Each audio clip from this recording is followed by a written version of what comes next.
Hello, YouTube. It's 5 in the morning, so I'm going to be keeping my voice down because other people here in the residence are sleeping.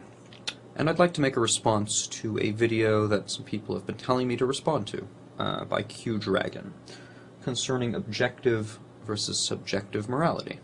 Actually, he doesn't really tackle the issue of objective versus subjective morality. He only asks, essentially, one question. So I'm going to play a clip from his video and then respond to it. Let's do a comparison of Sean's morality versus my morality. Sean's morality is determined by the Bible as he interprets it. Mine could be best described by the question, if everyone followed moral law X, would society be healthier, happier, and function better? Now, Sean's reasoning behind his morality is that he believes the Bible is true. And Sean may think that my reasoning behind my morality is personal feelings, but it isn't. My morality is based on the real-life consequences of myself and everyone else in their moral actions, which is in itself partly based on my personal empathy. So, in this comparison, which morality would you say is superior and more justified? Okay, so which morality is more justified? This is actually two questions. First is the problem of the criterion. How do we decide what is right and what is wrong? Is it always right to benefit society? Where is the law written that benefiting society is the moral thing to do? Maybe human existence is a blight upon the universe, and its destruction would be best. Maybe that is morally correct. So first, you would have to establish that the sanctity of human life and human society and existence. And I don't think you can do that from a naturalist point of view. Rather, if human beings are just animals, and human beings enslave other animals like chickens in a chicken farm and kill them by the millions for their own eating, perhaps it would be better if human society was destroyed for the benefit of other animals and other life forms. Just an example. Now, I don't, of course, believe that. Another problem that occurs to me is this. You say that my morality is based on the Bible as I interpret it. And I'm willing to admit, for the sake of argument, that perhaps my interpretation of the Bible is incorrect. But I still believe in an objective moral standard, and that the Bible is that moral standard. Given that I believe the Bible is true, I choose the Bible's morality, because, as you predicted, I do believe there are going to be eternal consequences and a final judgment, and that we're going to be judged by what the Bible says.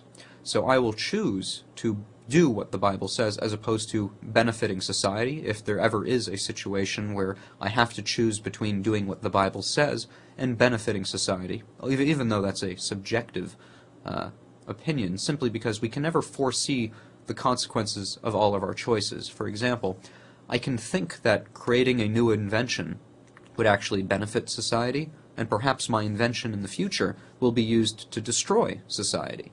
For example, the advent of science, particularly the atomic bomb, maybe we thought that was a good idea, but what happens if it turns out in 100 years that we destroy ourselves with the atomic bomb? It then turns out that the atomic bomb was a bad idea. So the idea that our choices should be determined by predicting the consequences, that's not going to work in every case. It may work in some, and I do believe that it is biblical to want to uphold the sanctity of human life. I think the Bible is replete with the idea that humanity's life is sacred over that of the animals, and that we are to preserve human life. In fact, the Bible itself that's the message of the Bible, isn't it? That life, human life, will be preserved forever. Even though we die in this life, we'll live forever. God values human life to the point that it will exist absolutely, for indefinitely, forever. And because of that, God is interested in refining our moral character so that we're suited for eternity. Now there is another problem with the video, and that's simply you're espousing a view of morality which is utilitarian in nature. That is, we should only do what is best for everyone. Now the first problem is this, that when we speak of morality, what you ought to do and what you ought not to do, what we're talking about is moral obligation. If we say something is right to do, then to not do it would be wrong. And so here's my question, when I'm going to a movie, someone may say, you could use that money for good. You could, use that money to benefit someone who doesn't have food. So I could say, yes, you know what, it would be better, it would be morally correct to take my money and give it to a homeless person rather than indulge myself in a movie. After all, that would benefit society, I suppose. That would benefit someone. But if I were to take this as a moral obligation, I would have to give away everything that I have and reduce myself to the neediest people in society. And that's an unrealistic expectation, although in utilitarianism that would necessarily be the case, that what's right to do, which means what we ought to do, which means if we don't do it, we're doing something immoral, is to always benefit society and other people, which means every action I take must benefit others.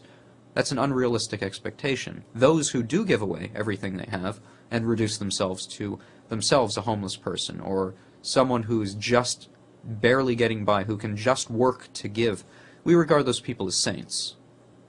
We don't see that as morally obligatory for everyone, nor do we look down at people who don't live that lifestyle.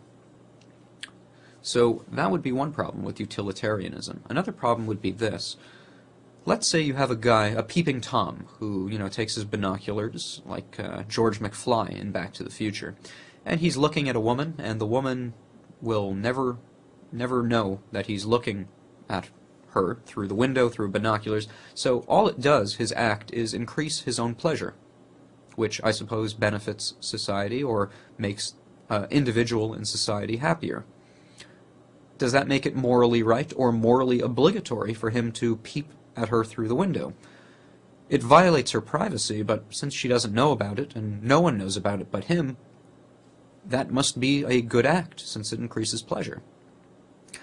You see, this invokes ideas that there are certain moral absolutes that even, Jesus made it clear that if you want to do what's right, you have to deny yourself, which means you're not going to feel as much pleasure in life as you might otherwise, but pleasure isn't the ultimate end of human existence according to the biblical standard. And that seems to make sense because, let me use another example.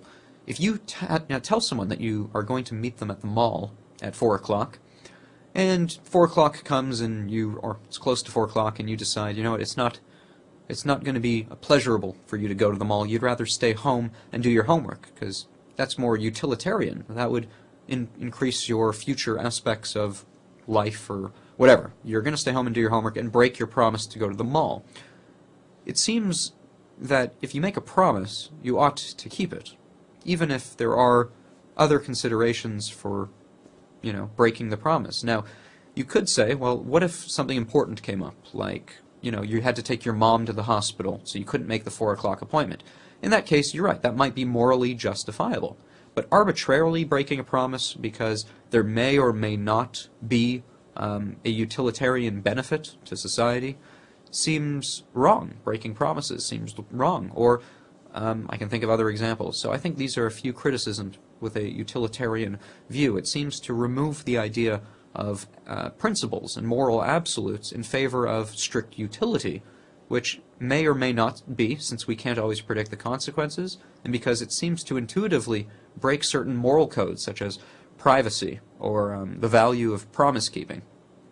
And so I would suggest, I'm trying to think of criticisms that you may level. You may say, well, if everyone broke their promises, society would fall apart, business ethics and whatnot. But again, we're talking about strict cases of morality, on an individual basis. And I don't think you could justify it like that. So I think it's admirable that you want to benefit human society, although I don't think you could show that it is morally obligatory to benefit human society without an objective standard that there is a value to human life.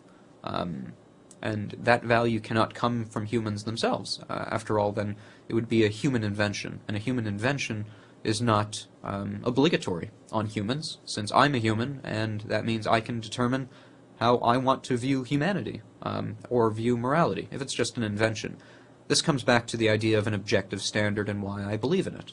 An objective standard is something external to me, and it doesn't matter how I interpret the Bible. The fact is, or the point is, that I believe in an objective standard. Forgetting what that standard is, that's not important. The fact is, a biblical view of history, or a biblical view, of morality, is an objective standard. It may not be true, but it is an objective standard, and I believe it is. Whereas your view, QDragon, is a materialistic, naturalist view of morality, which itself is not justified. There's no reason to believe it's true. There's no reason to follow it, other than strict utility. But again, if I have no empathy, as you say, for humanity, and many people don't, then I have no moral obligation to subscribe to your point of view. Whereas if I'm right, if the Bible is correct, you do have a moral duty, that's the word here, a moral duty to obey what the Bible says, and if you don't, you are going to hell when you die. Which actually is utilitarian to a degree, that says if you want to increase the pleasure of humanity in the larger picture, we need to obey what the Bible says, or we're going to hell. Now, you pointed out that I didn't provide evidence for that, and until I do, that it's a moot point. I don't think so. The fact is, my idea of morality is justified. It has consequences, just as yours do. Mine have eternal consequences, which are, in your case, yours are temporal, so mine trump yours. As well, mine are objective, which means they're not subject to my opinion, whereas yours are. Lastly, yours cannot anticipate consequences, in all cases, and are negligent to ideas such as promise-keeping, or human sacredness, or privacy, or other things like that, because in strict utility, you can deny these things to benefit oneself, so long as you don't get caught, or whatnot. Whereas in my case, there are certain moral absolutes. For example, I have a computer back here. There is no one in this room, and if I didn't turn this camera on, no one would know what I was doing, except for God. And so I could watch pornography. But I believe it is morally and objectively wrong to watch pornography. It could benefit me, it could make me feel pleasure, but I believe it's wrong. It would be, for me, like looking in a window at two people having sex. And I think that's perverted, and it breaks their privacy, and it turns people into objects, and I could go on and on why I think it's wrong. The point is, in utilitarianism, there's no reason to believe it's wrong. After all, I wouldn't be hurting anyone, the no-harm principle.